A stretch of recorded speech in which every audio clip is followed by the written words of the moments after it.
Bismillahirrohmanirrohim. Assalamualaikum warahmatullahi wabarakatuh. Alhamdulillahirabbil alamin. Wassalatu wassalam ala asrofil anbiya'i wal mursalin wala alihi wasabihi ajmain, amma ba'd.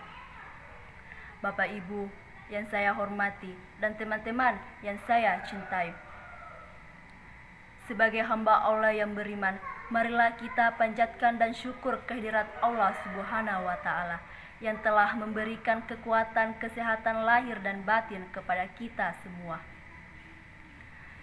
Salawat dan salam kita haturkan kepada junjungan Nabiullah Muhammad Sallallahu Alaihi Wasallam sebagai sosok pemimpin yang paripurna, tidak pernah mengenal dendam dan iri hati, diutus ke dunia sebagai uswatul hasanah warahmatul lil alamin. Perkenankanlah saya pada kesempatan ini untuk menyampaikan topik, yaitu bagaimana Islam membangun persatuan dan keberagaman. Hadirin yang saya muliakan, agama Islam adalah agama yang membawa rahmat bagi semua umat manusia, sebab doktrin yang dikembangkan oleh Rasulullah Sallallahu Alaihi Wasallam adalah meletakkan sendi-sendi keragaman dan kerukunan dalam masyarakat dengan tujuan menciptakan persatuan dan perdamaian yang abadi. Beliau mengajarkan bahwa manusia itu berasal dari rumpun yang satu, sama-sama rumpun yang satu, sama-sama turunan dari Nabi Adam dan Hawa, sehingga seharusnya hidup bersaudara. Laksana bangunan yang saling menguatkan antara satu dan yang lain. Beliau yang mengajarkan tidak boleh ada diskriminasi karena perbedaan turunan dan lain-lain. Semua orang mempunyai hak dan kewajiban yang sama, kelebihan yang satu pada yang lain hanya dari ketaatannya. Sebagaimana Allah berfirman dalam Al-Quran, surah Al-Hujurat ayat 13, yang artinya, hai manusia, sesungguhnya kami menciptakan kamu dari seorang laki-laki dan perempuan, dan menjadikan kamu berbangsa, bersuku-suku, supaya kamu saling mengenal. Sesungguhnya orang yang paling mulia di antara kalian adalah orang yang paling bertakwa di antara kamu. Sesungguhnya Allah Maha Mengetahui lagi Maha Mengenal.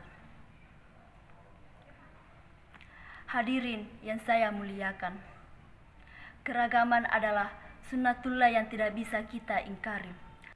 Ayat dalam surah Al-Hujurat mengukuhkan akan hal itu. Kita diciptakan Allah bukan dalam keseragaman, tapi dalam keragaman dan perbedaan, baik berbeda dalam suku, bangsa, bahasa, warna kulit, agama, dan sebagainya. Dari perbedaan itu, Allah memerintahkan kita saling mengenal, saling mengasihi, bukan untuk saling memusuhi. Ada beberapa hal yang bisa menjadi penyebab rapuhnya tali persatuan dan kesatuan di kalangan umat, yakni pertama, munculnya sifat kecurigaan atau prasangka buruk yang berlebihan terhadap kelompok lain. Kedua, munculnya interpretasi yang juga menjadi penyebab adanya kecurigaan tanpa bukti yang berujung pada konflik. Ketiga, kejelekan-kejelekan orang lain. Hai orang-orang yang beriman, jauhilah kebanyakan dari prasangka, sesungguhnya sebagian prasangka adalah dosa, dan janganlah kamu mencari kesalahan orang lain, dan janganlah sebagian kamu menggunjing sebagaimana yang lain.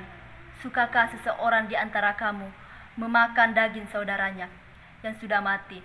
Maka tentulah kamu merasa jijik padanya, dan bertakwalah kepada Allah, sesungguhnya Allah Maha Penerima Tobat lagi Maha Penyayang. Quran surah Al-Hujurat ayat 12.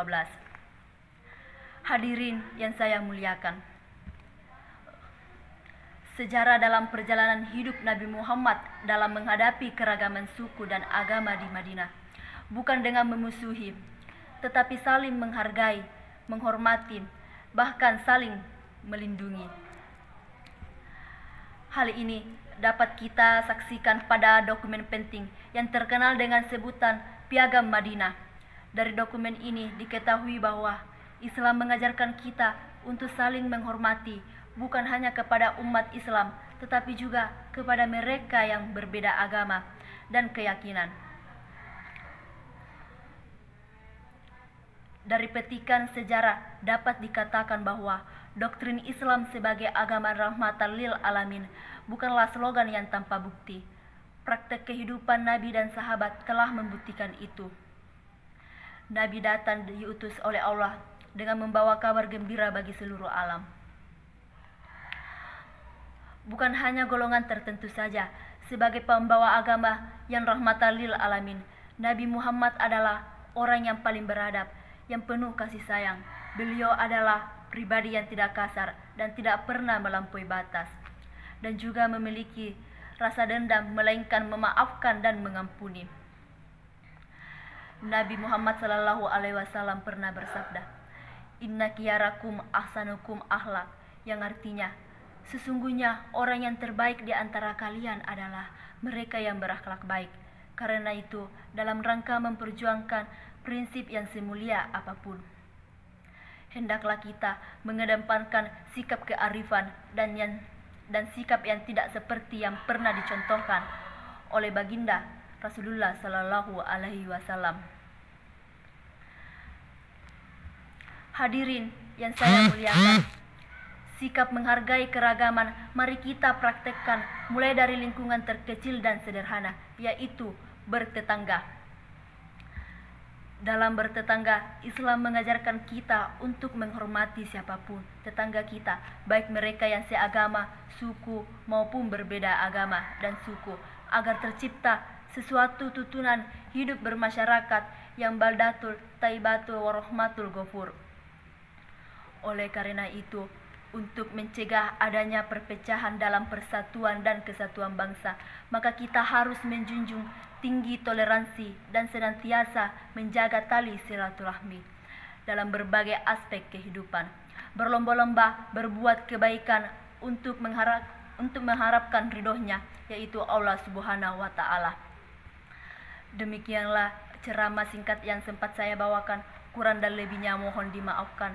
Wabillahi taufik wal hidayah. Wassalamualaikum warahmatullahi wabarakatuh.